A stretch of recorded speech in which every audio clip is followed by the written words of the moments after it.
میں جو ایک جنسی طلب ہے، اس میں جو ایک شہوت کا مادہ ہے، انسان نے خامخواہ اپنے اوپر قدغنیں عائد کر لی ہیں، اور صحیح اور غلط اور جائز اور ناجائز، ماں بیٹی بیوی میں خامخواہ کی ایک تفریق ہے جو انسان نے قائم کر لی ہے۔ یہ تمام تفریقیں غیر فطری ہیں، اس لیے کہ حیوانات میں ہم یہ دیکھتے ہیں کہ ایسی کوئی تفریق موجود نہیں، بلکہ یہ کہ جیسے پیاس لگے کسی انسان کو تو پانی جہاں سے مل جائے، یا یہ کہ اگر بھوک لگتی ہے تو جہاں سے بھی اس کی انسان تشفی کر لے، اسی طور سے یہ بھی ایک انسان کی طبعی خواہش ہے، جیسے وہ ابھرے ویسے ہی اس کو جس طور سے بھی موقع ملے اس کی تسکین حاصل کر لینی چاہیے۔ یہ دو اصل میں فلسفیانہ نقطہ نظر، اور جیسا کہ میں نے عرض کیا خاص طور پر ادب کے میدان سے، لٹریچر کے میدان سے، خاص طور پر افسانوی انداز میں، ناولوں کے انداز میں، ڈراموں کے انداز میں یہ فکر پھیلایا گیا۔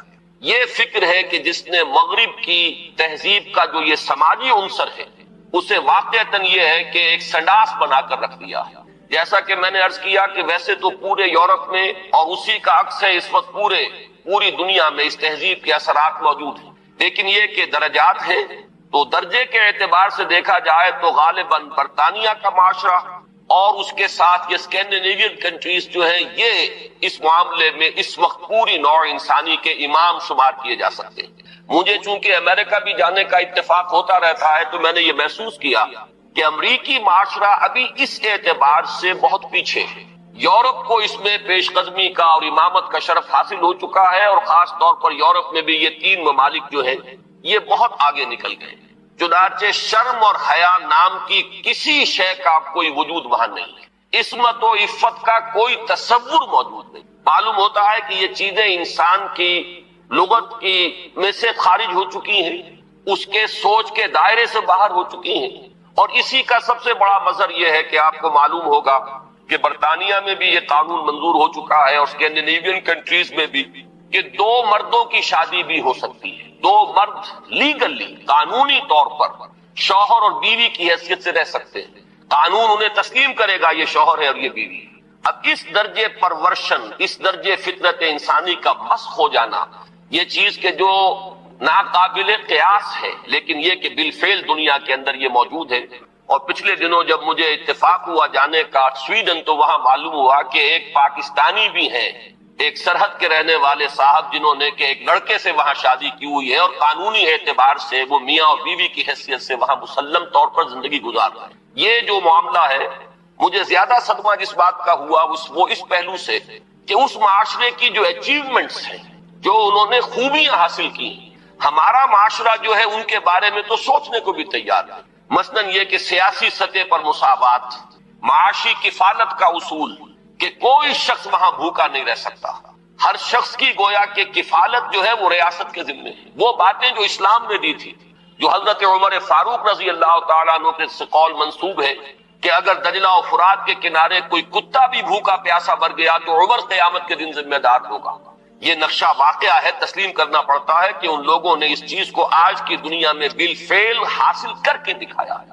سماجی مساوات کا یہ عالم کہ اگر کوئی فائنینس منسٹر، اسے بھی اگر اپنا چیک کیش کرانا ہے تو وہ بھی بینک میں اسی طرح لائن میں لگتا ہے جیسے کوئی عام شہری لگتا ہے۔ یہ سماجی مساوات کہ غریب سے غریب آدمی بھی وہاں پر جو بھی ہے، چاہے وہ ویلفیئر پر زندگی گزار رہا ہو، وہ خود معذور ہو چکا ہو اور صرف اسے حکومت کی طرف سے جو ہے سہولتیں حاصل ہو، لیکن اس کا بچہ بھی اگر بیمار ہوگا تو اسے وہی علاج میسر آئے گا جو وہاں کسی کروڑ پتی کے بچے کو علاج میسر آئے گا، اور اس کے بچے کو بھی وہی تعلیم ملے گی جو کسی منسٹر کے بچے کو تعلیم حاصل ہو سکے۔ یہ چیزیں جو ان کے ہاں اچھی ہیں فی الواقع، جو اصلاً تو ہماری تھی، لیکن یہ ہے کہ اس وقت اگر ہمیں وہاں پر یہ چیزیں نظر آتی ہیں تو مجھے تو وہی احساس ہوا تھا کہ کتابیں اپنے آبا کی یہ موتی علم و حکمت کے جو دیکھیں، ان کو یورپ میں تو دل ہوتا ہے سی پارا، چیزیں ہماری تھیں لیکن یہ انہوں نے کر کے دکھایا۔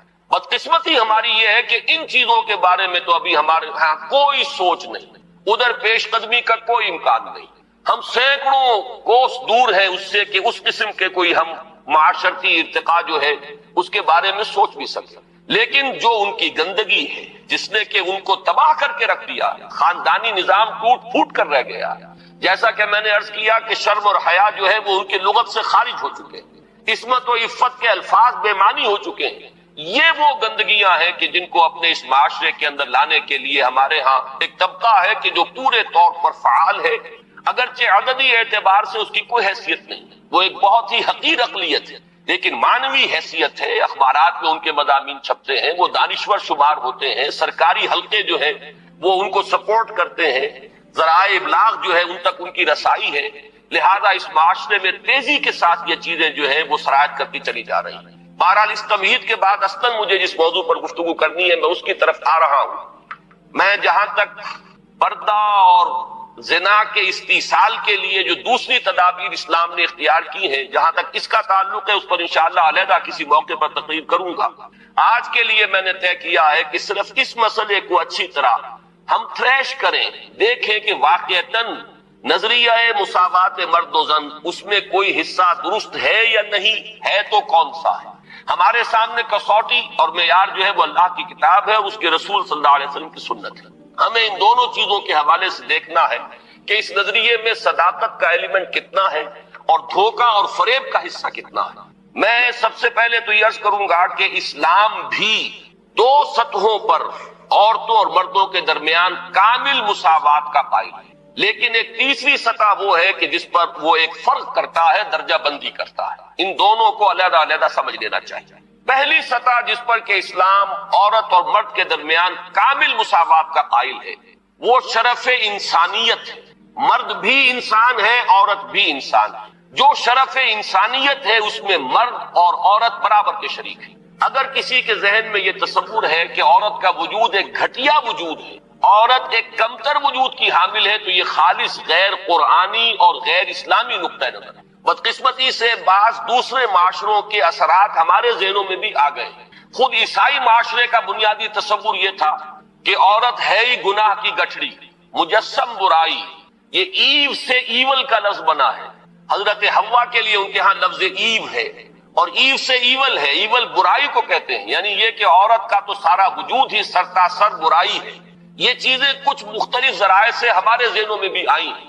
پھر یہ کہ یہ معاشرہ جو ہے ہمارا جو پس منظر ہے تاریخی ہندو معاشرہ، اس میں بھی عورت کے گھٹیا ہونے کا تصور موجود ہے۔ تو سب سے پہلے یہ کہ ہمیں اپنے قلوب کا، اذہان کا جائزہ لینا چاہیے کہ اگر اس طرح کا کوئی جرثومہ ہمارے فکر میں ہے تو یہ خالص غیر قرآنی، غیر اسلامی۔ شرف آدمیت جس کا نام ہے اس میں عورت اور مرد برابر اور مساوی طور پر شریک ہے۔ میں نے اس کے ضمن میں آپ کے سامنے ایک تو آیہ مبارکہ پڑھی ہے سورہ نساء کی۔ آپ کو معلوم ہے کہ معاشرتی مسائل پر قرآن مجید کی جامع ترین سورت سورہ نساء ہے۔ اس کا آغاز ہی اس سے ہوتا ہے کہ یا ایھا الناس، اے لوگو، اتقوا ربکم الذی خلقکم من نفس واحدۃ وخلق منہا زوجہا وبث منہما رجالا کثیرا ونساء۔ اے لوگو، اپنے اس رب کا تقوی اختیار کرو جس نے تمہیں ایک انسانی جان سے پیدا کیا، اسی سے اس کا جوڑا بنایا، اور ان دونوں سے کثیر تعداد میں مردوں اور عورتوں کو زمین میں پھیلا دیا۔ گویا کہ پوری نوع انسانی ایک انسانی جوڑے کی نسل ہے۔ آدم اور حوا علیہ السلام انہی کی اولاد ہے۔ تمام انسان اس پہلو سے تمام انسان بھی برابر ہیں، اگرچہ نسلیں ان کے اندر وجود میں آ گئی ہیں، اگرچہ شکلیں مختلف ہو گئی ہیں، رنگتیں ان کی تبدیل ہو گئی ہیں، ایک دوسرے سے بہت مختلف ہو گئی ہیں، لیکن یہ کہ تمام شعوب و قبائل کا فرق ہو یا لونی یا لسانی فرق ہو، ان سب کی کوئی حقیقت اس اعتبار سے نہیں ہے کہ کوئی ان میں اونچا ہو جائے، کوئی نیچا ہو جائے۔ کلکم بنو آدم و آدم من تراب، تم سب کے سب جو ہو آدم کی نسل سے ہو، اور آدم مٹی سے بنائے گئے تھے۔ لا فضل لعربی علی عجمی ولا لعجمی علی عربی ولا لأحمر علی اسود ولا لأسود علی احمر الا بالتقوی۔ لونڈیوں کے مسئلے کی وضاحت سوال نمبر 1 اکبر علی صاحب ہیں، یہ اکبر علی بیگ۔ قرآن مجید سورۃ المومنون کی آیت نمبر 5-6 کا ترجمہ یہ ہے جو اپنی شرمگاہوں کی حفاظت کرتے ہیں بجز اپنی بیویوں کے یا ان عورتوں کے جو ان کے قبضے میں ہیں، یعنی لونڈیاں، اس میں ان پر کچھ ملامت نہیں۔ یہاں پر کون سی لونڈیاں مراد ہیں؟ کیا ان کا رواج آج کل ہے کسی لڑکی کو پیسے دے کر خرید کر لونڈی بنانا؟ تو اسلام میں سخت منع ہے۔ اللہ کرم تفصیل سے وضاحت کیجئے۔ دیکھیے، اسلام میں صرف ایک نوعیت کا غلام یا لونڈی جائز ہے، اور وہ ہے اگر جہاد فی سبیل اللہ ہو اور اس میں پی او ڈبلیوز کی حیثیت سے جو کہ کمبیٹنٹ جو کہ واقعتاً جنگ میں حصہ لینے والے ہیں، مرد اور عورتیں، جن کو آج کل پی او ڈبلیو بنا لیا جاتا ہے، کہ وہ جو ہے پرزنرز آف وار، ان کو اسلام نے اجازت دی ہے کہ بجائے اس کے کہ مستقل اس وہ کنسنٹریشن کیمپس میں پڑے رہے، وہ اس میں ان کو اسلامی معاشرے کے اندر جذب کرنے کے لیے ان کو تقسیم کر دیا جائے لوگوں کے اندر۔ یہ ہے در حقیقت اس کی غرض و قائد، اور وہ بھی ایسا ہو سکتا ہے کہ کہیں مبادلے کے اندر اگر شکل بہتر بن سکتی ہو تو اس کو بھی اجازت ہے، کہیں اگر زر فدیہ لے کر چھوڑ دینے میں کوئی قباحت نہ ہو تب بھی اس کی اجازت ہے۔ یہ سورہ محمد صلی اللہ علیہ وسلم کی آیت جو ہے اس کے تحت ہم پڑھ چکے ہیں۔ لیکن فرض کیجیے کوئی شکل ممکن نہیں ہے تو پھر کیا کریں؟ انہیں کنسنٹریشن کیمپس کے اندر رکھیں، وہ تو گویا کہ ایک مستقل لائبلٹی بھی آپ پر ہو گئی، اور نمبر دو یہ کہ ان کی اپنی زندگی اب نارمل ہو گئی۔ اس کی بجائے ان کو نارمل سوسائٹی میں جذب کرنے کا طریقہ یہ ہے کہ کلاس 2 سٹیزنز کی حیثیت سے وہ مسلمانوں میں اس معاشرے میں دے دیے جائیں۔ اس طرح کی جو خواتین ہوں گی ان کے ساتھ تعلق جو ہے جنسی وہ جائز ہے۔ یہ لونڈیاں جو اس طریقے سے لونڈی بنی ہو اس کی فروخت بھی جائز تھی۔ کسی آزاد مرد یا عورت کو پکڑ کر لونڈی یا غلام بنا لینا حرام مطلق ہے۔ یعنی جو کیا تھا انہوں نے امریکنز نے کہ افریقہ سے پکڑ کر لوگوں کو جو ہے وہ جال ڈالا اور آدمی کو لیا اور لے کر لے گئے اور زنجیروں میں جکڑ کر امریکہ میں لے گئے اور پھر انہیں غلام بنا کر رکھا، یہ حرام مطلق ہے۔ اسلام کی تاریخ اس نوع کے کسی بھی غلط حرکت سے بالکل پاک ہے، خالی ہے، صرف جنگ کے اندر۔ اور اس کا بھی میں نے آپ کو بتا دیا کہ یہ سارے اگر اس میں آپشنز نہیں ہیں تو پھر یہ کہ آپ انہیں غلام بنا سکتے ہیں اور ان کی پھر فروخت بھی ہو سکتی ہے۔ یہ ہے جو میرے علم میں ہے۔ باقی کسی کو خام خواہ آپ نے خرید لیا اور کسی کو پکڑ کر کسی آزاد کسی مرد یا عورت کو اور زبردستی لے جا کر کے بھیجا، یہ تو بالکل حرام مطلق ہے، بہت بڑا جرم۔ یہ ضمنی سوال ایک صاحب نے کر دیا ہے کہ نکاح ان لونڈیوں سے بھی کرنا ہوگا۔ نہیں، نکاح لازمی نہیں ہے لونڈیوں کے ساتھ۔ نکاح تو کر لیا تو پھر تو زوجہ ہو گئی، وہ علیحدہ کیٹیگری کہاں رہی۔ لیکن ترغیب دی گئی ہے کہ اگر آپ کسی لونڈی کو آپ کی وہ لونڈی تھی، وہ تھی POW کے طریقے سے آئی تھی، کنیز تھی، آپ نے اسے آزاد کیا، اس سے نکاح کر دیا، بہت بڑا نیکی کا کام ہے۔ تو ایمینسیپیشن جو تھی غلاموں کی اور کنیزوں کی آزادی کے لیے راستہ اللہ تعالیٰ نے یہ پیدا کیا کہ بہت سے گناہ ایسے ہیں کہ جن کا کفارہ یہ رکھ دیا گیا، غلام آزاد کرو، غلام آزاد کرو۔ اور اسی طریقے سے اس کو بہت بڑا نیکی کا کام قرار دیا گیا، فک و رقبۃ، گردنوں کا چھڑا دینا، آزاد کر دینا، یہ بہت بڑی نیکی ہے۔ تو اس حوالے سے اس کا معاملہ اسی طریقے سے کسی لونڈی کے ہاں سے اولاد اگر ہو گئی تو اب وہ ولد ہو گئی، اب وہ لونڈی نہیں رہی، ولد ہو گئی، اسے فروخت آپ نہیں کر سکتے، وہ آپ ہی کے ہاں رہے گی، لیکن یہ کہ وہ آپ کا اس کا درجہ جو ہے عام کنیز سے وہ بڑھ جاتا ہے۔ یہ تفصیلی قوانین ہے۔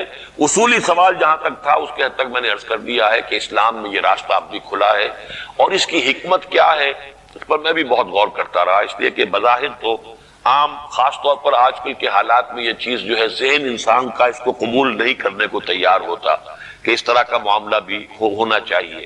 لیکن میں یہ سمجھتا ہوں کہ وہ جو جہاد فی سبیل اللہ آخری دور میں ہونے والے ہیں، جن میں کہ حضرت مہدی اور حضرت عیسیٰ علیہ السلام کا معاملہ بھی ہوگا، اس میں میں سمجھتا ہوں یقیناً کوئی ایسے مراحل آئیں گے کہ جہاں اس انسٹیٹیوشن کو انووک کرنے کی ضرورت پیش آئے گی، اس کے لیے کہ اس کا راستہ شریعت کے اندر باقی رکھا گیا، کھلا رکھا گیا، اگرچہ اس کے بڑی پابندیاں لگا دی گئیں۔ یہ بھی ہے کہ غلام کو وہی کھلاؤ جو خود کھاتے ہو، وہی پہناؤ جو خود پہنتے ہو، کام کا بھی بوجھ اس پر اتنا زیادہ نہ ڈالو کہ جس کا بہت مشقت والا ہو جائے، کوئی بہت سخت کام ہے تو تم خود بھی اس کے اندر شریک ہو جاؤ اس کے ساتھ۔ یہ ساری چیزیں ہیں، ان کے ساتھ نیک سلوک کرنا، اچھا سلوک کرنا۔ اسی کا نتیجہ یہ ہے کہ عالم اسلام میں ایک دور ایسا آیا کہ مشرق و مغرب میں سب سے بڑی حکومتیں جو تھی وہ غلاموں کی تھی۔ یہ خاندان غلامہ کون تھے جو ہندوستان کے اندر پہلی حکومت بنی اسلامی؟ قطب الدین ایبک کون تھا؟ التتمش کون تھے؟ ملبن کون تھا؟ یہ سب کون؟ سپکدگین کون تھے؟ الکتگین کون تھے؟ یہ خود محمود غواری کون تھے؟ محمود غزنوی، یہ سب کے سب غلام تھے۔ اسی طریقے سے ممالک کی حکومت مصر میں، ہندوستان میں خاندان غلامہ اور ممالک مملوک کی جمع ہے، مملوک غلام کو کہتے ہیں۔ تو ممالک کی حکومت مصر میں عالم اسلام کی دو عظیم ترین حکومتیں غلاموں کی تھیں، اس لیے کہ غلاموں کو وہ سٹیٹس دیا اسلام نے، اتنے اونچے اور ایسے ایسے غلام جو اتنے بڑے اساتذہ بن گئے کہ شہزادے ان کی جوتیاں سیدھی کرنے کو اپنے لیے فخر سمجھ رہے ہیں، اس لیے کہ عالم دین بن گئے، اتنا بڑا علم انہوں نے حاصل کر لیا کہ اب وہ جو شہزادے جو ہیں وہ ان کی خدمت کر رہے ہیں۔ تو اسلام نے اس کے لیے بڑا حکیمانہ انداز اختیار کیا ہے۔ ایک یہ کہ پہلے ان کو بڑے نیچرل انداز میں معاشرے کے اندر جذب کر دیا جائے، بجائے اس کے کہ اب نارملی وہ کنسنٹریشن کیمپ کے اندر پڑے ہوں اور سڑ رہے ہوں وہاں پر، ان کی زندگی نہ زندوں کی ہے نہ مردوں کی ہے، اس کی بجائے یہ شکل اختیار کر لی گئی، ان کے ساتھ حسن سلوک کی ترغیب دی گئی، ایمنسیپیشن کے راستے کھول دیے گئے۔ باقی اس انسٹیٹیوشن کو بالکل ختم اس لیے نہیں کیا گیا میرے نزدیک واللہ عالم کہ اس انسٹیٹیوشن کو انووک کرنے کی ضرورت پیش آئے گی آخری دور کی جنگوں میں، واللہ عالم۔ وَيُبَيِّنُ آيَاتِهِ لِلنَّاسِ لَعَلَّهُمْ يَتَذَكَّرُونَ، اور اللہ اپنی آیات واضح کر رہا ہے لوگوں کے لیے تاکہ وہ نصیحت اخذ کریں۔ وَيَسْأَلُونَكَ عَنِ الْمَحِيضِ، اور وہ عورتوں کے ایام ماہواری کے بارے میں آپ سے سوال کر رہے ہیں۔ قُلْ هُوَ أَذًى، کہہ دیجئے وہ ایک ناپاکی بھی ہے اور ایک تکلیف کا مسئلہ بھی ہے۔ فَاعْتَزِلُوا النِّسَاءَ فِي الْمَحِيضِ، تو حیض کی حالت میں اگر تمہاری بیویاں ہوں تو ان سے علیحدہ رہو، مقاربت نہ کرو۔ وَلَا تَقْرَبُوهُنَّ حَتَّى يَطْهُرْنَ، اور ان سے مقاربت نہ کرو یہاں تک کہ وہ پاک ہو جائیں۔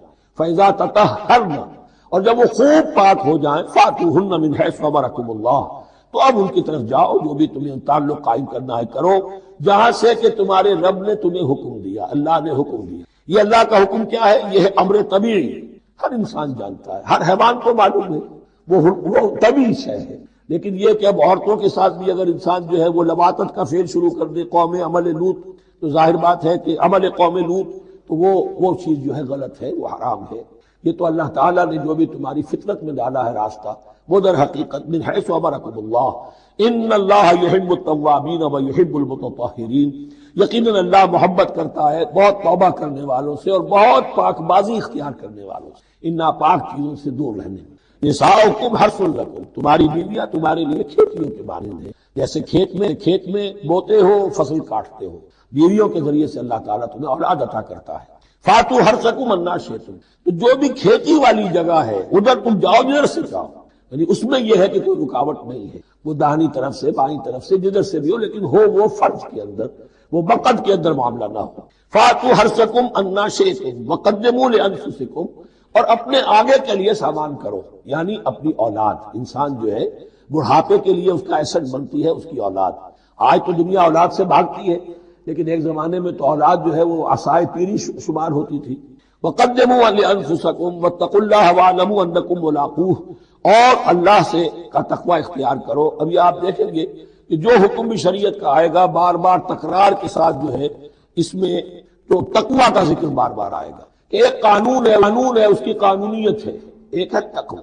قانون کی لاکھ پیروی کی جا رہی ہے، تقوی نہ ہو تو وہ قانون جو ہے وہ مذاق بن جائے گا، تماشا بن جائے گا۔ اس کے بعد مثالیں آئیں گی ابھی۔ اب یہ ہے بہت پیاری آیت ہماری خواتین کے لیے قابل غور۔ نیک بیویاں تو وہ ہیں جو تابع دار ہوں، اطاعت کیش ہوں، مردوں کا کہنا مانے، ان کی اطاعت کرو۔ حافظات للغیب، اور غیب میں ان کے لیے محافظ بنے، ان کے مال کی بھی حفاظت کرے۔ یہ نہیں خیانت کر کے اب شوہر تو گیا ہوا جو چاہو اس کے بال میں سے جس کو میں جو چاہوں دے دوں، نہیں، یہ اس کا مال جو ہے وہ اسی کا ہے، اس کی خیانت نہیں کرے گی، وہ امانت کے ساتھ حفاظت کرے گی، اور اس کے علاوہ اپنے نفس کی حفاظت کرے گی، اس لیے کہ وہ بھی اب شوہر کی امانت ہے۔ اب اس کا جو بھی جنسی معاملہ ہے وہ اس کے اپنے اختیار میں نہیں رہا۔ اس کو مل کے بزا کہتے ہیں ہماری فقہ کے اندر، کہ در حقیقت اس کا اختیار کامل اب شوہر کے ہاتھ میں آ چکا ہے۔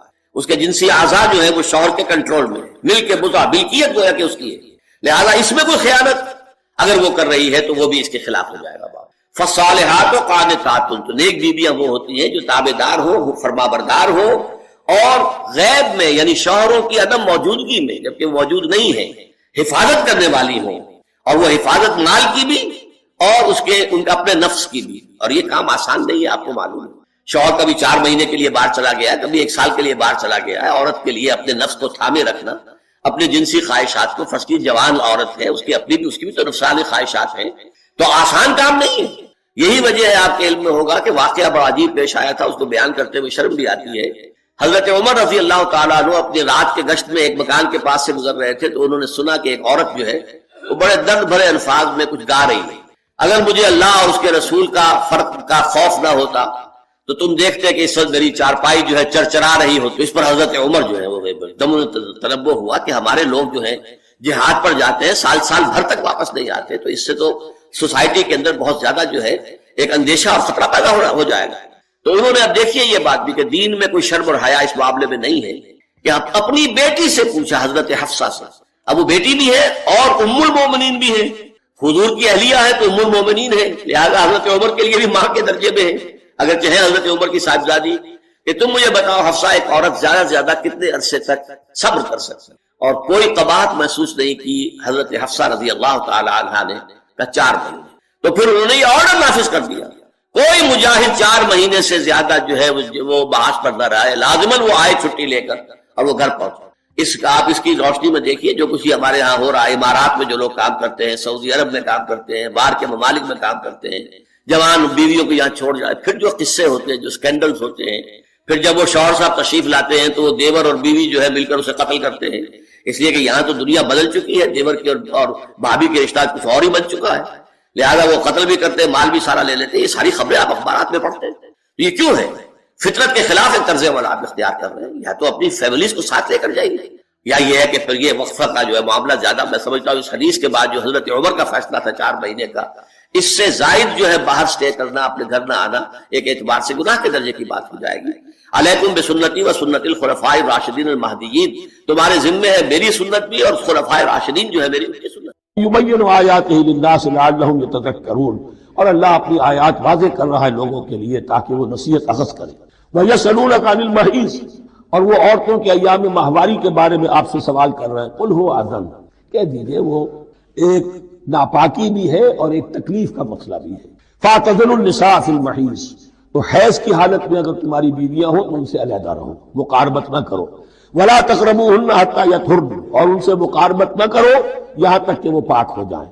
فَإِذَا تَطَهَّرْنَ، اور جب وہ خوب پاک ہو جائیں، فَأْتُوهُنَّ مِنْ حَيْثُ أَمَرَكُمُ اللَّهُ، تو اب ان کی طرف جاؤ، جو بھی تمہیں تعلق قائم کرنا ہے کرو، جہاں سے کہ تمہارے رب نے تمہیں حکم دیا، اللہ نے حکم دیا ہے۔ یہ اللہ کا حکم کیا ہے؟ یہ ہے امر طبیعی، ہر انسان جانتا ہے، ہر حیوان کو معلوم ہے، وہ طبیعی شے ہے۔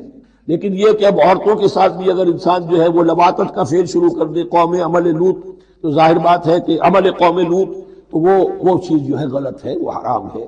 یہ تو اللہ تعالیٰ نے جو بھی تمہاری فطرت میں ڈالا ہے راستہ، وہ در حقیقت من حیث امرکم اللہ، ان اللہ یحب التوابین و یحب المتطہرین، یقیناً اللہ محبت کرتا ہے بہت توبہ کرنے والوں سے اور بہت پاک بازی اختیار کرنے والوں سے، ان ناپاک چیزوں سے دور رہنے میں۔ نساؤکم حرث لکم، تمہاری بیویاں تمہارے لیے کھیتیوں کے مانند ہیں، جیسے کھیت میں بوتے ہو، فصل کاٹتے ہو، بیویوں کے ذریعے سے اللہ تعالیٰ تمہیں اولاد عطا کرتا ہے۔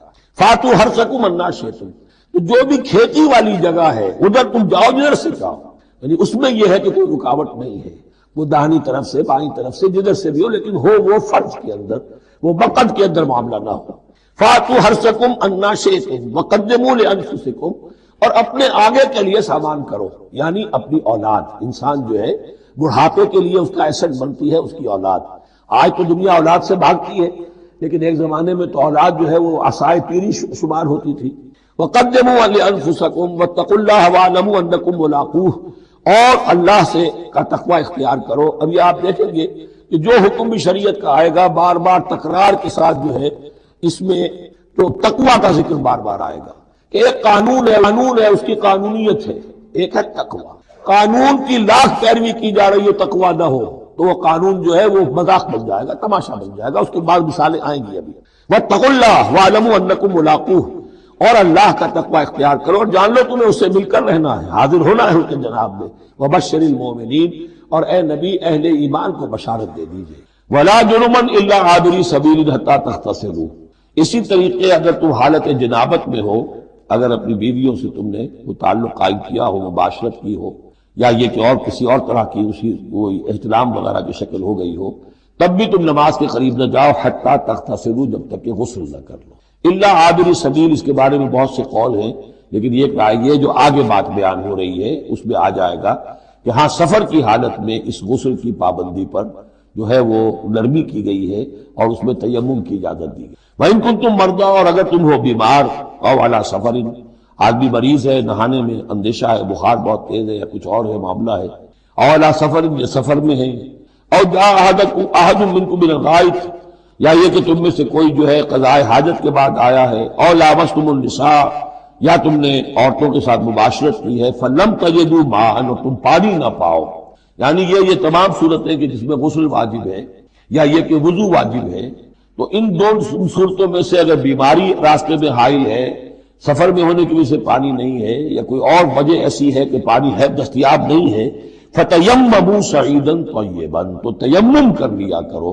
لیکن تیمم کا جیسا کہ ہم پہلے پڑھ چکے ہیں، میں نے بتایا تھا کہ قصد کردہ تیمم، فَتَيَمَّمُوا صَعِيدًا طَيِّبًا، پاک مٹی کا اس کا قصد کرو. فَامْسَحُوا بِوُجُوهِكُمْ وَأَيْدِيكُمْ، اور پھر اپنے چہروں کو اور اپنے ہاتھوں کو اس سے بسا کر لو، بل لو.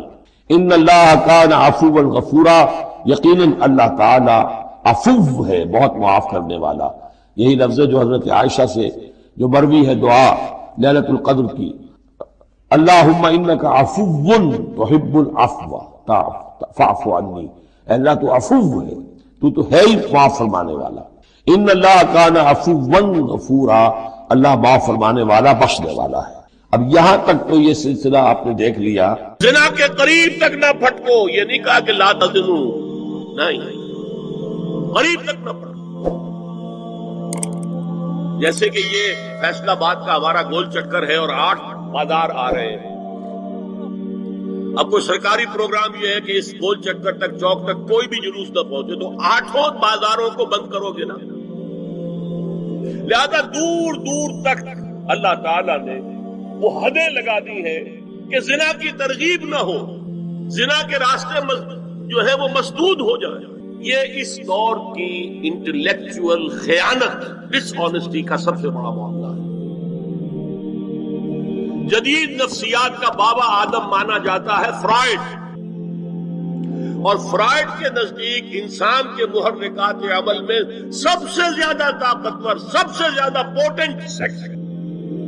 اصل محرک انسان میں، یہاں تک کہتا ہے ایڈیپس کمپلیکس ہے، باپ اگر محبت بھری نگاہ سے بیٹی کو دیکھ رہا ہے تو یہ بھی سیکس ہے، اور ماں اگر بیٹے سے محبت کر رہی ہے تو یہ بھی سیکس ہے. انا للہ و انا الیہ راجعون. ان کمبختوں کا اصل یہ معاملہ ہے کہ ایک شے پر نگاہ جم گئی تو سب کچھ اسی کے گرد گھما دیا. مطلب بات غلط نہیں ہے. Sexual motive one of the most important motive, no doubt about. اگر یہ نہ ہو، اگر عورت میں مرد کے لیے اٹریکشن نہ ہو، اگر عورت کو مرد کی احتیاج نہ ہو تو تمدن ختم ہو جائے. کون شادی کا کھکیڑ مول لے گا؟ ایک پیٹ پالنا اور ہے، خاندان کی ذمہ داری اور ہو جائے گی. اس قدر زبردست جو ہے یہ موٹیویشن ہے، اندر سے جذبہ ہے اور اٹریکشن ہے شدید. اس اعتبار سے یوں سمجھیے جتنا زوردار گھوڑا ہو اتنی ہی زوردار لگام چاہیے اگر ڈسپلن میں رکھنا چاہتے ہیں. لہذا اس سیکس کو ڈسپلن میں لانے کے لیے کہ قانونی تعلق ہو ایک مرد اور عورت کے درمیان، ازدواج ہو، شادی ہو جائے، یا دوسرا راستہ وہ بھی تھا جو آج کل نہیں رہا، باندھی ہو کسی کی، مل کے یمین ہو، ان کے اندر سیکسول انٹرکورس جو ہے وہ ہو اور اس سے باہر نگاہ بھی نہ جائے. قرآن اور حضور دونوں کس قدر حقیقت پسند ہے. سورہ آل عمران میں فرمایا زُيِّنَ لِلنَّاسِ حُبُّ الشَّهَوَاتِ مِنَ النِّسَاءِ وَالْبَنِينَ وَالْقَنَاطِيرِ الْمُقَنطَرَةِ مِنَ الذَّهَبِ وَالْفِضَّةِ وَالْخَيْلِ الْمُسَوَّمَةِ وَالْأَنْعَامِ وَالْحَرْثِ. انسان کے اندر محبت پلا دی گئی ہے، مزین کر دی گئی ہے. کن کن چیزوں کی؟ سب سے پہلے عورت،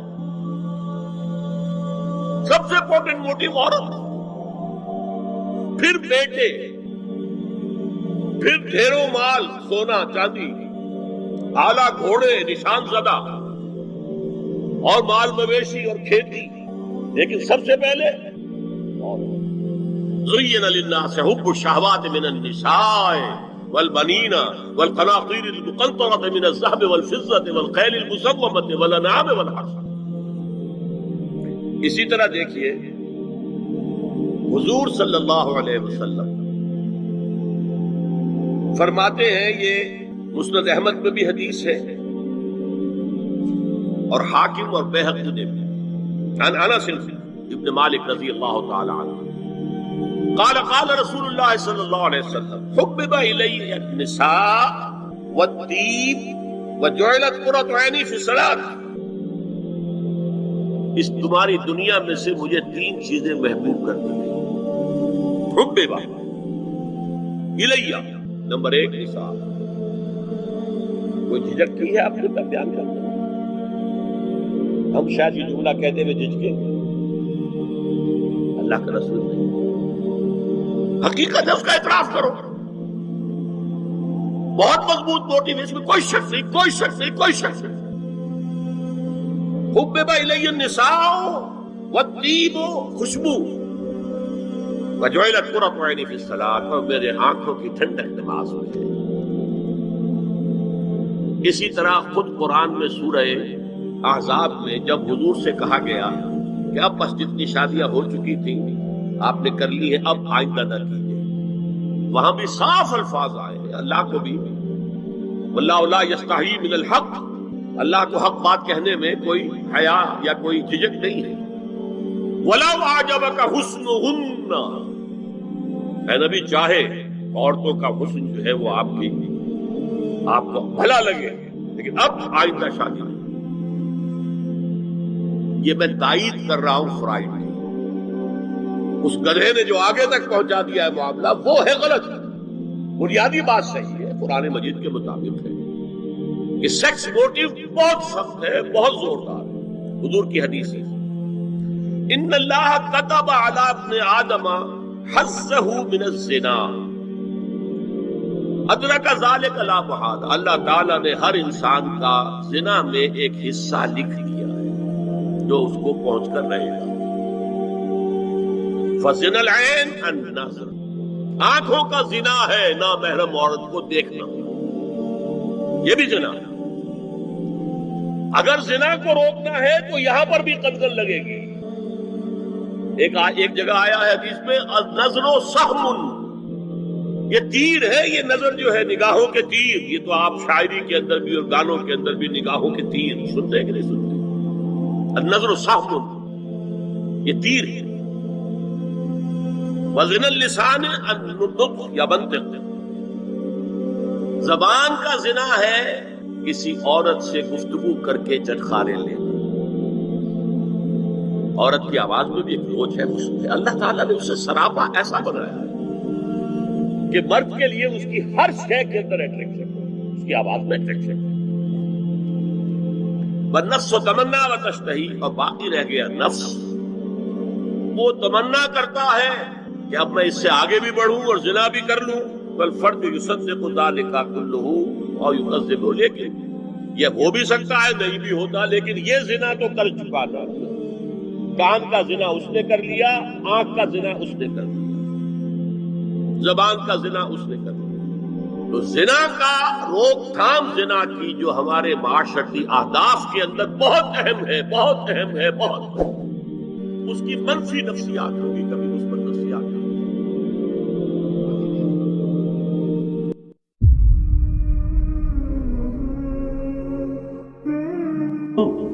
یا ایھا الذین آمنوا توبوا الی اللہ توبۃ نصوحا، اہل ایمان رجوع کرو اللہ کی جناب میں، لوٹو پلٹو توبہ کرو، اور وہ توبہ بھی نہایت خالص توبہ ہو. یہ توبہ حضرت علی رضی اللہ تعالیٰ عنہ نے ایک مرتبہ دیکھا ایک شخص کو، وہ گردان کر رہا ہے توبہ کی تیزی تیزی سے، فرمایا یہ تو توبۃ المکذبین ہے، جھٹلانے والوں کی توبہ ہے یہ. وہ گھبرایا. تو پھر آپ نے فرمایا توبہ وہ ہوتی ہے جس کے ساتھ وہ ساری کیفیات ہو، شدید ترین پشیمانی ہو کہ میں کیا کر بیٹھا ہوں، پھر یہ کہ آئندہ کے لیے عزم مصمم ہو کہ ہرگز دوبارہ یہ کام میں نہیں کروں گا، اور نہایت گڑ گڑا کر اللہ سے اس کی دعا جو ہے اس کی معافی طلب کی جائے. یہ قلب کی گہرائیوں سے جب تک یہ توبہ نہیں نکلے گی یہ توبہ نہیں ہے. تو توبۃ النصوح، یہ نصح کا لفظ جو آتا ہے عربی زبان میں، یہ ہے کسی شے کے خالص ہونے، کوئی اس میں ملاوٹ نہ ہو. توبۃ النصوح، یہ توبۃ النصوحہ، خالص توبہ کرو، دل کے ایک گہرائیوں سے توبہ کرو، اور صمیم قلب سے توبہ کرو، عزم مصمم کے ساتھ توبہ کرو کہ پروردگار جو خطا ہو گئی ہے بخش دے، آئندہ تیرے کسی حکم کے خلاف کوئی حرکت نہیں کروں گا. خاص طور پر وہ خطا جو معین ہے اس کے بارے میں تو تعین کے ساتھ فیصلہ ہو کہ دوبارہ نہیں کروں گا. اس میں ہو سکتا ہے جیسا کہ میں نے شاید آج دن میں کسی گفتگو میں عرض کیا تھا، بعض طبائع ہوتی ہیں مریض، ان کی قوت ارادی جو ہے کمزور ہوتی ہے۔ اس وقت وہ خلوص دل سے بھی اگر طے کر رہے ہیں کہ یہ کام دوبارہ نہیں کروں گا، تو وہ کمزور قوت ارادی کی وجہ سے اس پر قائم نہیں رہ سکتے، کل یا پرسوں یا کچھ عرصے کے بعد پھر پھسل جاتے ہیں۔ اس سے وہ توبہ باطل نہیں ہوگی۔ اس بات کو سمجھیے، یہ نہ سمجھیے کہ میں انکریج کر رہا ہوں، لیکن مسئلے کو سمجھ لیجیے۔ جس وقت انسان توبہ کر رہا اس وقت عزم مصمم کا ہونا ضروری ہے۔ اب یہ اللہ جانتا ہے ہمارے دل کے اندر کے حالات کو، ہماری کیفیات کو۔ اگر اس وقت عزم مصمم ہے تو توبہ صحیح ہو جائے گی، پھر اگر خطا ہو گئی پھر توبہ کرو، پھر خطا ہو گئی اور پھر توبہ کرو۔ بازا بازا ہر چہ ہستی بازا، گر کافر و گبر و بت پرستی بازا، ای درگہ ماں درگہ نومیدی نیست، 100 بار اگر توبہ شکستی باز آ۔ اگر 100 مرتبہ بھی توبہ ٹوٹ گئی ہے کوئی پرواہ نہیں، جب تک یہ زندگی کا تسلسل چل رہا ہے۔ معلم یغرغر، جب تک کہ وہ گھنگرو نہیں بولا ہے آ کر حلق میں، اور نزع اور جان کندنی کا عالم شروع نہیں ہو گیا ہے، اس وقت تک توبہ کا دروازہ کھلا ہوا۔ لیکن جس وقت توبہ کر رہا ہے آدمی، اب یہ آدمی اپنے آپ کو دھوکہ دے لے گا تو دوسری بات ہے، لیکن اللہ جانتا ہے اس وقت اگر عزم مصمم ہے تو توبہ درست ہو جائے۔ تو جو بھی معاملات ہیں اللہ اور بندے کے مابین، اس میں 3 شرائط ہیں کہ جو علماء نے معین کی ہے۔ ایک حقیقی پشیمانی، وہ پشیمانی جس کے لیے اقبال کا وہ شعر بہت مشہور ہے جو انہوں نے نوجوانی میں کہا تھا، اور داغ دہلی بھی اس مجلس میں موجود تھے جہاں علامہ نے یہ شعر پڑھا ہے، تو انہوں نے بڑی داد دی تھی کہ میاں اس عمر میں اور یہ شعر یعنی چشم بد دور، وہ یہ داد کا بڑا ایک یعنی بلیغ انداز ہے۔ اور وہ شعر کیا تھا؟ موتی سمجھ کے شان کریمی نے چن لیے، قطرے جو تھے میرے عرق انفعال کے، شرمندگی کے احساس سے پیشانی کے اوپر اگر پسینہ آ گیا ہے، شرمندگی ہے اللہ میں یہ کیا کر بیٹھا، اللہ مجھ سے کیا ہو گیا، تو یہ شرمندگی سے اگر عرق آلود ہو گئی ہے پیشانی، تو اللہ کو یہ اتنی محبوب ہے کہ موتی سمجھ کے شان کریمی نے چن لیے، قطرے جو تھے میرے عرق انفعال کے۔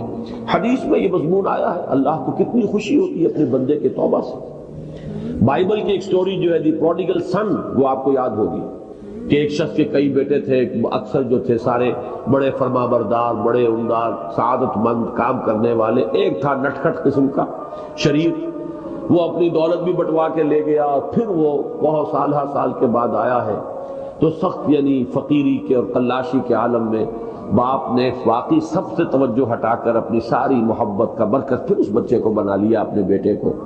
تو وہ سعادت مند بیٹے تھے، انہوں نے کہا کہ یہ کیا کیا آپ نے، یہ ایسا اور یہ ایسا اور یہ ایسا، اس نے یہ کیا، اور آج آپ پھر اس کے لیے وہی آپ کی محبت جو ہے وہ یہاں پھر اس کے جو ہے شامل حال ہو گئی ہے۔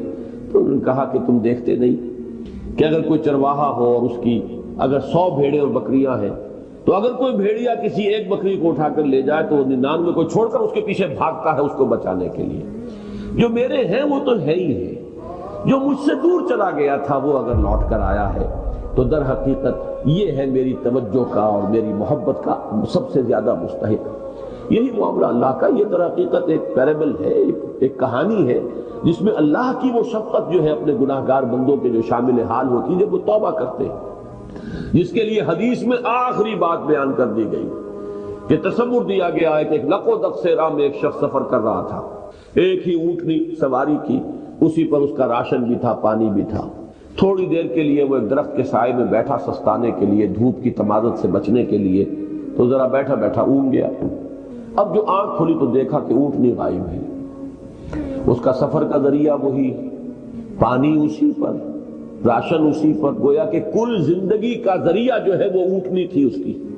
لق و دق سے رہا ہے، کہاں جائے، کہیں پانی نہیں، کچھ کھانے کے لیے نہیں، دیوانہ وار دوڑتا ہے دائیں بائیں ادھر ادھر اونٹنی کو ڈھونڈنے کے لیے، کہیں سراغ نہیں ملتا۔ تو وہ اب موت کے انتظار میں درخت کے نیچے آ کے بیٹھا ہے، مایوسی کی انتہا، موت کا انتظار، کہ اچانک دیکھتا ہے کہ اونٹنی تو کھڑی ہوئی ہے۔ تو اب اس پر شادی مرگ کی کیفیت طاری ہوتی ہے۔ وہ کہنا تو یہ چاہتا تھا اللہ میں تیرا بندہ ہوں تو میرا رب ہے، کہہ یہ جاتا ہے کہ اللہ تو میرا بندہ میں تیرا رب، زبان لڑکھڑا گئی ہے اس خوشی کی شدت کی وجہ سے۔ تو حضور فرماتے ہیں کہ اللہ کو اپنے کسی گناہگار بندے کی توبہ سے اس سے بھی کہیں زیادہ خوشی ہوتی ہے۔ تو اس کو ذہن میں رکھیے، توبہ کا بڑا اونچا مقام ہے ہمارے ہاں، شرائط بھی سخت ہیں، 3 شرطیں وہ، ایک عزم مصمم، ایک پشیمانی، حقیقی پشیمانی۔ نمبر 2 عزم مصمم کہ اب دوبارہ نہیں کروں گا۔ نمبر 3 ایک مرتبہ ضرور اس کام کو چھوڑ دینا، یہ گویا کہ اس کے عزم مصمم کا فوری ثبوت ملنا چاہیے۔ کچھ دنوں کے بعد پھر کہیں جذبات کا ویلا آئے، کوئی اور خطا ہو جائے، بات دوسری ہوگی۔ اور جو حقوق العباد کا معاملہ، اس میں چوتھی شرط اور ہے، اس لیے کہ حقوق العباد کی کوتاہی جو ہے اللہ تعالیٰ معاف نہیں فرمائیں گے۔ وہ تو وہی بندہ ہے جس کی آپ نے حق تلفی کی ہے، کسی کی غیبت کی ہے، کسی کی چغلی کھائی ہے، کسی پر تہمت لگائی ہے، کسی کا مال ہڑپ کیا ہے، کسی کو دھوکہ دیا ہے، کسی کی عزت پر حملہ کیا ہے، تو وہ تو وہی معاف کرے گا۔ یا یہ کہ آپ کی جو نیک اعمال ہیں وہ اس کو دے دیے جائیں گے قیامت کے دن، اور اگر آپ کے اعمال ختم ہو جائیں گے تو اس کے گناہ جو ہے وہ آپ کے کھاتے میں ڈال دیے جائیں گے۔ بہرحال جو چوتھی شرط ہے حقوق العباد کے معاملے میں کوتاہی میں توبہ کی، وہ یہ ہے کہ آپ یا معافی طلب کریں یا تلافی کریں اس شخص کی جس کے حقوق کو آپ نے طلب کہ نکاح مسجد میں ہونا چاہیے۔ یہ بات جو ہے شروع میں تو لوگوں کو عجیب سی لگی، لیکن جو دلائل میں نے دیے وہ اتنے کنونسنگ تھے کہ الحمدللہ اس کو تو لوگوں نے بہت جلد قبول کر۔ ہمارے لیے سب سے بڑی دلیل کیا ہے کہ حضور کا قولی حکم ہے، اعلنوا ھذا النکاح واجعلوہ فی المساجد، نکاح کا اعلان عام کیا کرو اور مسجدوں میں منعقد کیا کرو۔ یہ جامع ترمذی شریف کی روایت ہے۔ اگرچہ ٹھیک ہے، علماء کا کہنا یہ ہے کہ یہاں جو وجعلوہ جو فعل امر ہے یہ وجوب کے لیے نہیں ہے، استحباب کے لیے، لازم نہیں ہے۔ امر دونوں طرح کا ہوتا ہے، مستحب ہے، بہتر ہے۔ تو سوال یہ کہ بہتر کو کیوں چھوڑیں؟ جس کو محمد رسول اللہ نے بہتر قرار دیا ہو اسے کیوں چھوڑیں؟ کس دلیل سے چھوڑیں؟ ہمیں لازماً اختیار کرنا چاہیے۔ پھر میں نے عرض کیا حضور کی بیٹیوں کے نکاح مسجد میں ہوئے تو ہمارے ہاں کون ہے وہ چودھری اور وہ سرمایہ دار جو سمجھے کہ میری بیٹی کی تو توہین ہو جائے گی، اس کا نکاح مسجد میں ہوگا؟ اس طرح باتیں سمجھانے کے لیے ہوتی۔ حضور کی محبت ہر مسلمان کے دل میں ہے، لیکن کسی نے ادھر توجہ دلائی ہی نہیں، تو لوگ کیا کریں؟ اس میں علماء کی فیلیور ہے سب سے بڑی، اور اس کی وجہ کیا ہے؟ وجہ یہ ہے کہ ہمارے مولوی عام طور پر کمی کاری ہوتے ہیں، ملازم ہوتے ہیں۔ دیہات میں تو ان کی حیثیت کمی کاروں سے زیادہ ہوتی ہی نہیں، وہ چودھریوں سے کیسے کہیں؟ عام شہروں میں بھی مساجد کی جو مینیجنگ کمیٹیز ہوتی ہیں وہ تو سرمایہ داروں پر، لوگوں پر، اونچے لوگوں پر منتخب ہوتی ہیں، ان سے کیسے کہیں؟ لہٰذا یہ حدیث جو ہے بیان نہیں کی، حدیث موجود ہے ترمذی شریف، اعلنوا ھذا النکاح واجعلوہ فی المساجد۔ میں نے اس حدیث کا حوالہ دیا تو لوگوں کی آنکھیں کھل گئی جب کہا دیکھو اگر فاطمہ الزہرا رضی اللہ تعالی عنہا کا نکاح مسجد میں ہو سکتا ہے تو کس کی بیٹی زیادہ عزت والی ہے حضرت فاطمہ الزہرا رضی اللہ تعالی۔ تیسری بات میں نے اور دی دلیل، اور اس میں غیرت کو ابھارا کہ دیکھو عیسائیوں نے اب تک اپنے چرچ اور اپنے پادری کی یہ عزت برقرار رکھی، ان کی شادی چرچ میں ہوگی، کہیں نہیں ہوگی، پرنسس ہو پرنس ہو وہیں جائے گا۔ اور اس میں مجھے ایک واقعہ یاد آتا ہے، جب شادی ہونے والی تھی پرنس اینڈریو کی، اس کی بیوی کا سارا فرگوسن جو نام تھا، اور وہ ذرا نٹکھٹ قسم کی لڑکی، کیا عورت تھی پوری، تو اس نے یہ کہا تھا، اس کا بیان آیا تھا، I will not say I am not a timid type of woman, I won't say I will obey him۔ اس سے مجھے معلوم ہوا کہ ان کے نکاح کے اندر یہ قول بھی ہوتا ہے کہ پادری کے سامنے چرچ میں کھڑے ہو کر، چونکہ ان کے ہاں پردہ نہیں ہے، لڑکا اور لڑکی دونوں آمنے سامنے کھڑے ہو کر ایجاب و قبول کرتے ہیں، اور لڑکی یہ بھی کہتی ہے کہ میں اس کی تابع داری کروں گی۔ اس نے کہا میں نہیں کہوں گی، کہنا تو پڑا، اس کے بغیر وہ پرنس اینڈریو کی دلہن نہیں بن سکتی تھی، شادی جو ہے وہ تو بہرحال چرچ میں ہوئی۔ ہمارا مولوی بیچارہ بغل میں دبا کر وہ رجسٹر اور بیٹھا سوکھ رہا ہوتا ہے، بارات تو ابھی آئی نہیں ہے، 2 گھنٹے گزر گئے، بیٹھا پڑا، یہ اس کی حیثیت ملازم۔ یہ وجہ ہے اب جب اس سے بھی غیرت جاگی لوگوں کی، ہاں واقعی بات صحیح ہے، عیسائیوں کے ہاں اگر ابھی تک چرچ کا یہ مقام ہے اور پادری کی عزت ہے۔ چوتھی دلیل میں نے اور دی، دیکھو نکاح سے کیا ہوتا ہے کہ ہمارے اس معاشرے میں ایک نئے خاندان کی بنیاد پڑتی ہے، اس کے لیے دعا کرنا، خیر برکت بھلائی سعادت، یہ اس نکاح کا جز ہوتا ہے۔ لکھتے بھی ہیں کہ دعا میں شریک ہو۔ اب ظاہر بات ہے کہ دعا کا ماحول آپ نے باہر جو ہے بڑے قالین بچھا لیے قیمتی، اور ان پر قیمتی صوفے رکھ لیے اور بڑے سنہری قسم کے شامیانے لگا لیے، لیکن وہاں پر ماحول کیا ہوتا ہے؟ سگریٹیں پی رہے ہیں، دھواں سگریٹوں کا، قہقہے لگ رہے ہیں، غیبتیں ہو رہی ہیں، اور یہ کہ کوئی بھانڈ آ گئے ہیں، فحش گوئی کر رہے ہیں۔ اس حال میں کوئی شخص جو ہے کونے میں بیٹھے ہوا مولوی صاحب جو من من من من من کر کے وہ کچھ پڑھتے ہیں اور کہتے ہیں دعا کر لو۔ اب دعا کیا خاک کر لیں؟ دعا کے لیے ماحول ہوتا ہے، دل کی آمادگی ہوتی ہے، ذہنی اور نفسیاتی تیاری ہوتی ہے، تب دعا ہوتی ہے۔ یہ ماحول ہے، اس میں ہم نماز کے لیے جمع ہیں، جمعے کے لیے جمع ہوئے ہیں، مسجد ہے، پاک ماحول ہے، لوگ اپنے اپنی حد تک اچھے کپڑے پہن کے آئے ہیں اور اس کے اندر عطر بھی لگایا ہے، حضور کی سنتیں ہیں یہ، اس طرح جمعے کی تیاری کیا کرو۔ اس ماحول کے اندر کوئی دھواں نہیں ہے سگریٹ کا، کوئی قہقہ نہیں ہے، کوئی غیبتیں نہیں ہو رہی ہیں، کوئی بکواس نہیں ہو رہی ہے، یہاں دعا کا ماحول۔ تو یہ 4 دلیلیں ایسی تھی کہ جو قاطع تھیں اور ہیں الحمدللہ۔ تو پہلی بات، مسجد کے اندر نکاح کی محفل منعقد کی جائے، اس کے لیے میں سمجھتا ہوں کہ ذرا سی تعلیم اور تلقین اگر ہو جائے، اور اگر حکومت کی سطح پر یہ کام ہو، ابھی تک تو یہ میں انفرادی طور پر ہو چکے ہیں، اب اس کو 30 برس میں نے جدوجہد کی ہے، ہماری تحریک کے تحت ہوئی ہے، اگر کہیں یہ سرکاری سطح پر، حکومت کی سطح پر ہو جائے تو یقیناً یہ ہے، میں کہتا رہا ہوں کہ بھئی برادریوں کے سطح پر فیصلہ کرو چلو، لیکن سرکاری سطح پر ہو جائے تو کیا کیا۔ دین کے معاملے میں حیا اور شرم کی بات نہیں ہوتی۔ ان اللہ لا یستحی ان یضرب مثلا ما بعوضۃ فما فوقها، تو یہ کہ جو لوگ جہاد پر جاتے تھے کچھ سال بھر گھر واپس نہیں آ رہا، اب ایک طرف تو ان پر مشقت ہے، وہ بیویوں سے دور ہیں، اہل و عیال سے دور ہیں، ادھر عورتیں جو ہیں وہ بغیر شوہروں کے جو وقت گزار رہی ہیں، تو پوچھا کہ کتنا عرصہ تم سمجھتی ہو کہ ایک عورت اپنی عصمت اور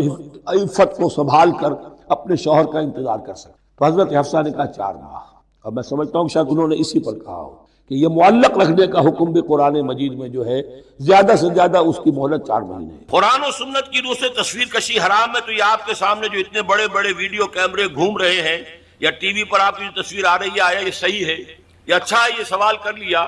دیکھیے، کتاب و سنت کی روح سے جو چیز حرام ہے وہ ہاتھ سے تصویر بنانا ہے، کیمرہ تھا ہی نہیں۔ حضور کے زمانے میں ہاتھ سے تصویر بنتی تھی، ہاتھ سے بنائی جانے والی تصویر حرام مطلق ہے، اس سے پہلے وہ بھی حرام نہیں تھی، یہ بھی جان لیجئے۔ جیسے سجدہ تعظیمی جائز تھا، ایسے ہی حضرت سلیمان کے بارے میں آتا ہے، تماثیل، یہ بڑی بڑے تماثیل بناتے تھے لوگ، جنات جو تھے ان کے لیے، لیکن شریعت محمدی میں ہاتھ سے تصویر بنانا، جاندار کی نقشہ ہے آپ کھینچ رہے ہیں، کوئی فطری لینڈسکیپ ہے، کوئی حرج نہیں، جاندار کی تصویر بنانا حرام مطلق ہے۔ لیکن جب کیمرے کی ایجاد ہوئی تو اب یہ مسئلہ اجتہادی ہو گیا کہ آیا وہی حکم اس پر بھی ہوگا کہ نہیں ہوگا۔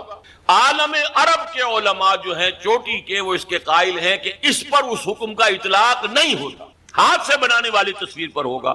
البتہ انہوں نے کہا پسندیدہ یہ بھی نہیں ہے، ہاں تعلیم کے لیے اس کو استعمال کرنا جائز ہے۔ ہمارے ہاں کے علماء کی اکثریت اس کی قائل ہے کہ اس کو بھی، اس کے اوپر بھی وہی حکم ہوگا کہ یہ حرام ہے۔ وہ بھی کہتے ہیں کہ کسی معاشرتی ضرورت کے لیے جائز ہے، پاسپورٹ کے لیے جائز ہے، مجرموں کی شناخت کے لیے جائز ہے، میڈیکل ایجوکیشن کے لیے جائز ہے، اس کو جائز کہتے ہیں۔ اس حوالے سے بہت سے علماء ہیں جن کے فوٹو بھی اخبارات میں چھپتے ہیں، جن کی جو بھی ہوتی ہیں مجالس شورا، اس کے بھی اجتماعات جو ہیں ان کے فوٹو آتے ہیں۔ تو عمل بہت سے حضرات کا مختلف ہے، لیکن ہم عمل کی بات نہیں کر رہے۔ ان کی رائے یہ ہے کہ حرام ہے، البتہ کسی معاشرتی ضرورت کے لیے جائز ہے۔ ہم نے اسی کو اختیار کیا ہے جو معاشرتی ضرورت ہے، اس سے کہیں زیادہ بڑھ کر دین کی ضرورت ہے، دین کے پیغام کو پہچانے کے لیے۔ اب ایک ہے آپ آڈیو سن رہے ہیں، وہ زیادہ دیر سن نہیں سکتے، ایک ویڈیو ہے، یا تو آدمی آپ کے سامنے موجود ہے 2 گھنٹے کی تقریر آپ سن سکتے ہیں، ہلتے بھی نہیں، وہی آپ کو آڈیو سننا پڑے تو آپ پہلو بدلیں گے۔ اسی طریقے سے اگر ویڈیو ہے تو آپ بات سن سکتے ہیں، ورنہ نہیں۔ تو ہم نے اس کے لیے اس کو جائز سمجھتے ہوئے اختیار کیا۔ اور یہاں بھی بتا دوں، جو سلطنت عثمانیہ، خلافت عثمانی کے آخری شیخ الاسلام تھے علامہ کوثری رحمت اللہ علیہ، ان کے شاگرد رشید عبد الفتاح ابو غدہ، یہ اس وقت فقہ حنفی کے عالم عرب میں سب سے بڑے ماہر ہیں، ان کے نزدیک بھی جائز ہے۔ ان سے میری ملاقات ہوئی ہے، ان کی رائے میں آڈیو پر لے کر آیا ہوں، بلکہ اب یہ وقت زیادہ صرف ہو رہا ہے، وہ تو یہاں پر جب آئے تھے ضیاء الحق کے زمانے میں ایک علماء کی انٹرنیشنل کانفرنس ہوئی تھی، ایک تو علماء جو ہوتے تھے کنونشن اسلام آباد میں تو مقامی علماء کے ہوتے تھے، ایک انٹرنیشنل، اس میں وہ بھی آئے تھے۔ تو مولانا سید محمد یوسف بن نوری رحمت اللہ علیہ ان کے مقام و مرتبے سے واقف تھے، فقہ حنفی کے عالم عرب کے چوٹی کے جو ہیں وہ استاد ہیں، ملنے گئے ہوٹل میں۔ تو ظاہر بات ہے کہ جب وہ گئے تھے تو انہوں نے کہا میں بھی آؤں گا، آپ کیا یہ دعوت دے کر گئے کہ آئیے ہمارا دارالعلوم دیکھیے، وہ آئے۔ انہوں نے اپنے داماد کو مولانا محمد تحسین صاحب کو بھی بلا لیا، وہ ابھی زندہ ہے، ان سے اس واقعے کی توثیق کرائی جا سکتی۔ انہوں نے یہ واقعہ مجھے بتایا کہ جب وہ مہوی صاحب وہاں بیٹھے انتظار کر رہے تھے، جب بتایا گیا کہ آ گئے ہیں علامہ کوثری صاحب، وہ علامہ عبد الفتاح ابو غدہ، تو ہم سب اٹھ کر باہر نکلے، دیکھا ان کی گردن میں کیمرہ لٹک رہا۔ اب ہم بڑے پریشان، یہ کیا ہے؟ ہم تو سمجھتے ہیں حرام، اور یہاں پہ یہ کیمرہ لے کر عالم دین جو ہے اتنا بڑا مفتی آیا ہے۔ خیر خاموش رہے۔ اب جب جا کر کمرے میں بیٹھ گئے، انہوں نے کھولا، کیمرہ نکالا اور کہا سورہ اجتماعیہ، یعنی ایک جو ہے گروپ فوٹو میں لینا چاہتا ہوں، آپ لوگ ذرا ٹھیک ہو جائے، سیدھے ہو جائے، بیٹھ جائے، سورہ اجتماعیہ۔ اب مولانا بلوری صاحب جو ہے خاموش نہیں رہ سکے، نہیں حرام، ہمارے نزدیک حرام، ہمارے نزدیک حرام۔ انہوں نے کیمرہ تو بند کیا، پوچھا دلیل کیا ہے حرمت کی؟ جو دلیل لائے انہوں نے کاٹ دی۔ آخر میں مولانا بلوری کو یہ کہنا پڑا کہ ہاں حرام تو نہیں ہے، ہم اسے تقویٰ کے خلاف سمجھتے ہیں۔ آپ نے کہا ٹھیک ہے، یہ بات آپ کا موقع، آپ حرام کہتے ہیں، دلیل لانی پڑے گی۔ یہ واقعہ بھی میں نے آپ کو بتا دیا ہے کہ یہ ہے اصل موقع۔ بعض چیزیں ہمارے یہاں بس مشہور ہو گئی ہیں، اور بعض علماء یہاں تک کہ ہمارے اس وقت کے جو علماء ہیں وہاں طالبان کے، وہ بھی اسی طریقے کی عمل کر رہے ہیں۔ ٹی وی کو بری شے نہیں ہے، ٹی وی کے ذریعے سے آپ کیا پھیلا رہے ہیں۔ ہمارا یہ تھا کہ ایک زمانے میں تو یہ رائے تھی کہ لاؤڈ اسپیکر اذان بھی حرام ہے، نماز کی امامت بھی حرام ہے۔ اب ایک امام کر رہا ہے، 2 لاکھ آدمی پیچھے تبلیغی اجتماع میں، کچھ پتہ ہی نہیں چلتا وہ امام نے کب اللہ اکبر کہا۔ امام سجدے میں پڑا ہوا ہے، پوری جماعت کھڑی ہوئی ہے، امام کھڑا ہو گیا، پوری جماعت گری ہوئی ہے سجدے میں، یہ لادا گر گئے سجدے میں جب وقت قیام آیا۔ یہ اللہ کے بندو، آخر وہاں بجلی بھی جلاتے ہو کہ نہیں جلاتے؟ وہاں پر جو ہے لالٹینیں جلایا کرو، بجلی کا کیا تمہیں حق پہنچتا ہے؟ لیکن یہ چیزیں ہوتی ہیں، اس میں ضرورت ہے کہ اپنی نگاہ کو وسعت دی جائے۔ لاؤڈ سپیکر میں کوئی خرابی نہیں ہے، اس کے ذریعے سے اذان دیجئے تو یہ اچھا ہے، اس کے ذریعے گانے نشر کریں گے برا ہے۔ ٹیلی ویژن کے ذریعے سے دین کی تعلیم کی جائے وہ اچھی ہے۔ اگر کچھ اور فحاشی کریں گے جیسے پاکستان ٹیلی ویژن کر رہا ہے یا جو CNN وغیرہ کرتے تو وہ برا ہے۔ اللہ کے سوا کسی اور کی اطاعت جس سے اللہ کی معصیت لازم آتی ہو، شرک۔ لا طاعت لمخلوق فی معصیت الخالق، مخلوق میں سے کسی کی اطاعت نہیں ہوگی یہ اس معاملے میں جس میں خالق کی معصیت لازم ہے۔ ہاں، خالق کے احکام کے اندر والدین کا حکم بھی مانو، اطاعت کرو، اساتذہ کا حکم مانو، کسی اور کو اپنا لیڈر مانا اس کا حکم مانو، لیکن ناٹ بیونڈ وہ جو سرکل ہے کتاب و سنت کا، اس سے باہر نہیں۔ لا طاعت لمخلوق فی معصیت الخالق، یہ آپ الجبرے کے فارمولے کے طور پر اپنے سامنے رکھیں۔ اب اسے اپلائی کیجئے، جیسے فارمولوں کے ذریعے سے پھر بڑے بڑے وہ سم جو ہے وہ حل کیے جاتے تھے سوالات۔ صبح کا وقت ہے، آنکھ بھی کھلی ہے، کوئی اذان کی آواز بھی کان میں آئی ہے، آپ کا نفس کہتا ہے ابھی سو جی، آپ نے اپنی چادر یا کمبل کو درست کیا اور کروٹ لیا۔ یہ کیا ہے؟ آپ نے کس کا حکم پیچھے پھینکا اور کس کا حکم مانا؟ اللہ کے حکم کو پیچھے پھینک دیا، نفس کے حکم کو آگے۔ یہ شرک، اس شرک کو جاننے والے بہت کم ہیں۔ مولانا روم نے خوب کہا تھا، نفس ماں ہم کم ترس فرعون نیست لیکن ایراعون میرا نفس بھی فرعون سے کم نہیں ہے۔ فرعون نے کہا تھا نا الیس لی ملک مصر وہذہ الانہار تجری من تحتی، کیا اس ملک مصر کی حکومت میری نہیں ہے؟ اور سارا جو یہ آپ پاشی کا نظام ہے، انہار کا نظام ہے، وہ میرے کنٹرول میں نہیں ہے، جس کا چاہوں موگا کھلا رکھوں، جس کا چاہوں بند کر دوں۔ یہ تھا خدائی کا دعویٰ، انا ربکم الاعلی۔ تو مولانا روم کہتے ہیں میرا نفس بھی اس سے کمتر نہیں ہے، وہ کہتا یہ جسم میرا ہے، اس پر میرا حکم چلے گا، میں نہیں جانتا کون اللہ کون رسول، کیا حرام کیا حلال۔ تو فرعون سے کم تو نہیں ہے میرا نفس، لیکن ایراعون اس کی بہت مدد تھی، فوج تھی، لاؤ لشکر تھا، تو اس نے زبان سے بھی کہہ دیا کھل کر انا ربکم الاعلی۔ میں مسکین ہوں، غریب ہوں، میرے پاس کوئی طاقت نہیں ہے، میں زبان سے تو کچھ نہیں کہہ سکتا، اندر سے میرا نفس یہی کہتا۔ یہ نفسی حکومت قرآن کہتا ہے، بحران ہوتا ہوں، 2 جگہ یہ مضمون آیا ہے، ارأیت من اتخذ الہہ ہواہ افانت تکون علیہ وکیلا۔ اے نبی تم نے دیکھا اس شخص کو، اس کے حال پر غور کیا جس نے اپنی خواہش نفس کو اپنا الہ بنا لیا ہے۔ اللہ اکبر، الہ لا الہ الا اللہ، کلمہ توحید کا مرکزی لفظ یہاں آ رہا ہے، من اتخذ الہہ ہواہ، جس نے اپنی خواہش نفس کو اپنا معبود بنا لیا، الہ بنا۔ افانت تکون علیہ وکیلا، کیا آپ ایسے شخص کی کوئی ذمہ داری لے سکتے ہیں؟ سود حرام ہوا کرے جی، حرام ورام، ہمارا دھندا جو ہے وہ آگے بڑھ نہیں سکتا، تو اللہ کے حکم کو پیچھے ڈالا۔